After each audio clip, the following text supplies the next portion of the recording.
Hello மக்களே, welcome back to Primo Talkies. So நேற்று actually weekend episode பார்த்துருப்பீங்க. Bigg Boss season 9 தமிழனுடைய weekend episode பார்த்துருப்பீங்க. நான் வந்து இந்த சீசனோட முதல் வீக்கெண்ட். ஸோ விஜய் சேதுபதி அவர்கள் என்ன சொல்ல போறாங்க, நல்லா ஆக்சுவலி நல்லா இருக்கும், சூப்பரா இருக்கும், சம்திங் ஸ்பெஷலாகவும் இன்ட்ரெஸ்டிங்கா இருக்கும் அப்படின்னு நான் நினைச்சு பார்த்தேன். சாட்டிஸ்ஃபைடாவே இல்லைங்க. அதாவது கேட்க வேண்டிய கேள்விகள் யாரையுமே எதையுமே கேட்கல அப்படின்னு நான் நினைக்கிறேன்.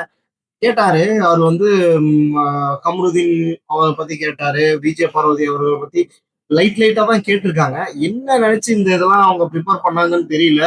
அதுவும் இல்லாம அந்த 1 hour பார்த்துட்டு இவர் கேள்வி கேட்கறது வந்துட்டு சாட்டிஸ்ஃபைடாவே இல்லை. ஏன்னா லைவ்ல ஏகப்பட்ட விஷயங்கள் நடக்குது. அப்படின்னாக்கா அரோரா நல்லா பெர்ஃபார்மன்ஸ் பண்ணியிருக்காங்க. ஐ மீன் ரொம்ப இல்லைனாலும் அங்கங்கே பேசியிருக்காங்க, அவங்கவுங்க வெளியே தெரிஞ்சிருக்காங்க. பட் அரோரா வெளியவே தெரியல அப்படின்னு சொல்லி அவங்களையும் வந்துட்டு ஒரு ரோஸ்ட் மாதிரி ரைட்டா பண்ணியிருக்காரு. மேபி அதை வந்து நீங்க வந்து இன்னும் நல்லா வெளியே வந்து பேசணும் அப்படிங்கிறதுக்காக கூட இருக்கலாம், தெரியல. பட் ஆனா எபிசோட் பொறுத்த வரைக்கும் சாட்டர்டே சண்டே மோக்கோ எபிசோடு தான். கெமி அவர்கள் வந்து திவாகரை பார்த்து என் வயித்தை பார்த்து பேசாதீங்க, ஃபேஸை பார்த்து பேசுங்க அப்படின்னு சொன்னாதாகட்டும், இன்னும் 2-3 விஷயங்கள் கேட்டிருக்கணும். ஆக்சுவலி விஜய் பார்வதி வந்து அந்த 2 பேரும் சண்டை போட்டதுக்கு அப்புறம் விஜய் பார்வதி வந்து தனியா போய் அசிங்கமா பேசுறது, இந்த மாதிரி விஷயங்கள்லாம் கேட்டிருக்கணும். பட் கேட்கல. ஏன் கேட்கலன்னு எனக்கு தெரியல. இல்ல வேணும்னே கேட்காம விட்டாங்களா, இது இன்னொரு வாட்டி இவங்க பண்ணுவாங்க அப்போ வந்து கண்டென்ட் கிடைக்கும் அப்படிங்கிறதுக்காக விட்டாங்களா, டிஆர்பி கிடைக்குங்கிறதுக்காக விட்டாங்களா, என்ன ஏதுன்னு எனக்கு தெரியல. பட் போக போக வரும் நாட்கள்ல எப்படி எபிசோட்லாம் இருக்குன்னு பார்ப்போம். அதுவும் இல்லாம விஜய் சேதுபதி அவர்கள் வந்து அவசர அவசரமா ஏதோ வேகமா பண்ண மாதிரி இருந்தது. அவருக்கு மேபி ஏதாவது ஷூட்டிங் இருக்கலாம், டைம் அது வந்து இருக்கலாம். ஸோ அதனால மேபி இருக்கலாம். அதுக்காக நீங்க இங்கேயும் கமிட்டடா ஒர்க் பண்ணி தான் ஆகணும். ஏதோ வந்தோம் போனோம்லாம் நீங்க ஒர்க் பண்ண முடியாது. ஸோ அதையும் கொஞ்சம் விஜய் சேதுபதி அவர்களே பாத்துக்கீங்க. இந்த எபிசோட் முடிச்ச உடனே நம்ம அக்கா விஜய் பார்வதி அக்கா வந்து பயங்கரமா ஒரு முடிச்சுட்டு உள்ள வந்ததுக்கு அப்புறமே ஒரு பிரச்சனை. அங்க வந்து பவுல்ல எனக்கு சாப்பாடு, ஆக்சுவலி எனக்கு வந்து விஜய் பார்வதி மேல அது வந்து ஒரு பெரிய தப்பா மாதிரி தெரியல. ஏன்னா அவங்க வந்து சாப்பாடை வந்து ஈக்குவலா டிஸ்ட்ரிபியூட் பண்ணுங்கிறதுக்காக ஒரு பவுல் வச்சிருக்காங்க. அந்த பவுலை வச்சு அவங்க வந்துட்டு சப்ளை பண்ணியிருக்காங்க. பட் ஆனா இந்த நேரத்துல வந்து நான் இந்த பவுலை விட கம்மியா தானே எடுக்க போறேன், அதை தான் நான் வந்து பவுல் இல்லாம எடுத்துக்கிறேன் அப்படிங்கிற மாதிரி அவங்க இவங்க சபரிகிட்ட சொல்லியிருக்காங்க. பட் அதுவும் ஒன்றும் இல்லை, நீ இவ்வளோ ஸ்ட்ரிக்டாலாம் அதை நீங்க பார்க்கணும்னு அவசியம் இல்லை. பட் ரூல்ஸ்னா ரூல்ஸ்குள்ள வந்துதான் ஆகணும். பட் இது நீங்க போட்ட ரூல்ஸ் தானே. ஸோ அவங்க வந்து சொல்றாங்க, நான் இந்த பவுலோட கம்மியா தான் எடுப்பேன், இந்த பவுல் அளவுக்கு நான் எடுத்தாலும் கொஞ்சம் மிச்சமாகுது, அதனால எனக்கு பவுல்ல வேணாம், இந்த பவுலோட நான் கம்மியா எடுத்துக்கிறேன் அப்படிங்கிற போது விட்டுலாம், தப்பு கிடையாது. பட் அதுல ஒரு கண்டென்ட் வந்துச்சு, சரி ஓகே, அது நமக்கு நல்லதுதான். ஆனா அது வந்து சரியா தப்பா அப்படின்னு பார்க்கும்போது அது சரியும் இருக்கு, தப்பும் இருக்கு. அது வந்து பெருசா நம்ம வந்து விவாதிக்கிறதுக்கு ஒண்ணும் இல்லை. அப்படியே நைட்ல வந்து பாத்தீங்கன்னா நைட்ல கொஞ்சம் நல்லா ஃபன் கான்வர்சேஷன்லாம் போயிருந்திருக்கு. விக்ரம் வந்து டைரக்ஷன் பண்ண, அவங்க வந்து மற்றவங்க எல்லாம் ஆக்டிங் பண்ண, அதெல்லாம் ஒரு மாதிரி நல்லா போயிருக்கு. அதுக்கப்புறம் இன்னைக்கு என்ன அப்படின்னாக்கா, இன்னைக்கு தாங்க காலையிலேயே வந்து ஏதோ ஒரு பிரச்சனை ஸ்டார்ட் ஆயிருக்கு. ஏதோன்ற மாதிரி காலையிலேயே வந்து ஒரு பிரச்சனை ஸ்டார்ட் ஆயிடுச்சு. அதுக்கு நான் நினைச்சேன், ஆக்சுவலி இப்படி யோசிச்சா நல்லா இருக்குமே நினைச்சேன். அது இன்னைக்கு காலையில நடந்திருக்கு. அவங்க வந்து சூப்பர் டீலக்ஸ் மக்கள் யாருமே வெளியே வரல. ஸோ தட் கேஸ் எதுவும் ஆன் ஆகல.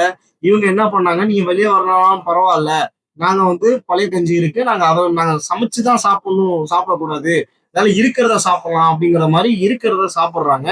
பட் இப்படி ஒரு கிளாஸ் போய்கிட்டு இருக்கு. இன்னைக்கு என்ன அப்படின்னாக்கா நாமினேஷன்ஸ். ஸோ இன்னைக்கு ஒரு 9 பேர் நாமினேட் பண்ணுவாங்க அப்படின்னு நினைக்கிறேன். சும்மா ஜஸ்ட் ஒரு ப்ரெடிக்ஷன் தான். ஸோ அது யார் யாரு அப்படிங்கிறத பார்ப்போம். சூப்பர் டீலக்ஸை பொறுத்த வரைக்கும் ஒரு 3 பேருங்க.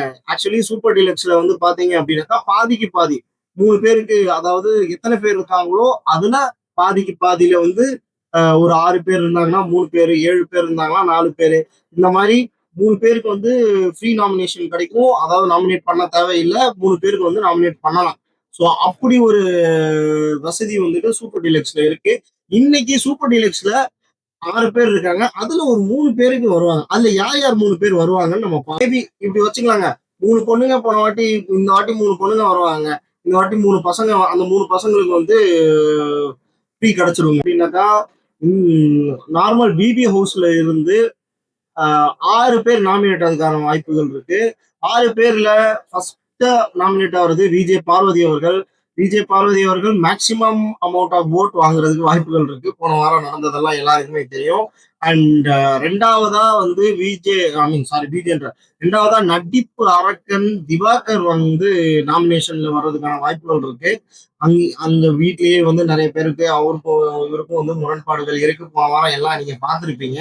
3வதா ம் ஆதிரை அவங்க மேல வந்து வர்றதுக்கான வாய்ப்புகள் இருக்கு. ஏன் அப்படின்னாக்கா, போன போன வாரம் வந்து அவங்க வந்து ரூல்ஸ மீறி இருக்காங்க. அண்ட் சில பேர் கூட வந்து ஆம், வாக்குவாதங்கள்லாம் ஏற்பட்டிருக்கு. நம்ம இவரு ஆம், கமருதீன் கூட எல்லாம் வாக்குவாதம் ஏற்பட்டிருக்கு. ஸோ அதனால இவர்கள் வந்து வர்றதுக்கான வாய்ப்புகள் இருக்கு. ஆதிரை வர்றதுக்கான வாய்ப்புகள் இருக்கு.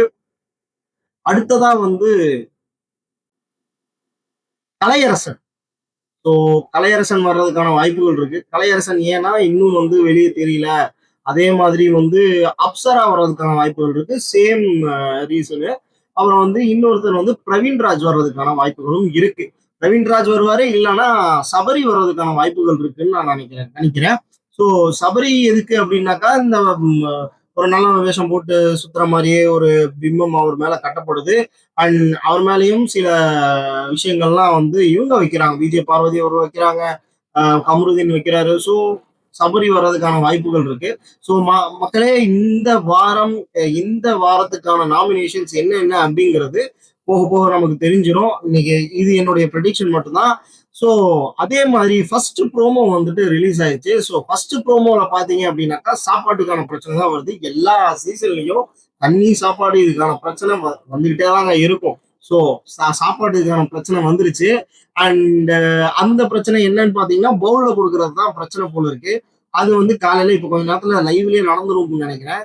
அது வந்து பெருசா விவரிக்கிற அளவுக்கு ஒண்ணும் இல்லை. இது நேத்து நைட்டே வந்து விஜய் பார்வதி அவர்களுக்கும் சபரி அவர்களுக்கும் ஒரு வாக்குவாதம் போச்சு. அதை கண்டினியூ பண்ணி தான் இதுவும் போகுதுன்னு நினைக்கிறேன். அதை மனசுல வச்சுட்டு தான் திவாகர் இதையும் செய்யறாருன்னு நினைக்கிறேன். ஸோ மக்களே, போக போக பார்ப்போம்.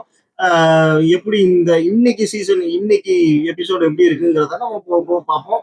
நிறைய விஷயங்கள் அலசுவோம், ஆராய்வோம். ஸோ மக்களே, தேங்க்யூ ஸோ மச். அண்ட் அடுத்த வீடியோல கொஞ்ச நேரத்திலே சந்திப்போம். அடுத்த ப்ரோமோவுக்கு அப்புறம் கூட சந்திக்கலாம் வாய்ப்பு இருக்கு. அதனால ப்ளீஸ் ஷேர் பட்டன் அழுத்திக்கிங்க, லைக் பட்டன் அழுத்திக்கிங்க, சப்ஸ்கிரைப் பட்டன் அழுத்திக்கிங்க, நோட்டிபிகேஷன் பட்டனை டச் பண்ணிக்கோங்க. ஸோ தட் நான் போடுற வீடியோஸ் எல்லாம் உங்களுக்கு நோட்டிபிகேஷன்